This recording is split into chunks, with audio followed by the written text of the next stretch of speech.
How to turn off security delay in progress in iPhone. Hello guys, this is Atticus from App Hacks, and in today's video, I'll teach you guys how you can turn off your security delay in process problem in iPhone. So let's get started. First, open up your settings. After you open your settings, check your software first. Go to General and go to Software Update. Now if you have any updates available, make sure that you update. Now, after you do that, just go back to the settings and scroll down till you find this screen time option.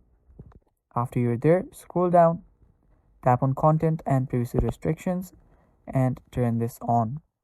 After you do that, go back and there you will find an option called Face ID and Password. Tap on it and type in your password. Now after you've done that, just scroll down and there you will see stolen device protection. Now just turn this off. If you have the security delay in progress, it might take up to an hour before you can turn this off.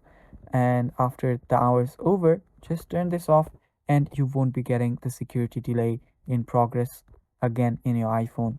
I don't recommend you turning off stolen device protection, but if you don't want the security delay anymore, just turn this off and you're good to go. So that is how you do it, guys. Thanks for watching. If you are new to our channel, head down below and hit the subscribe button.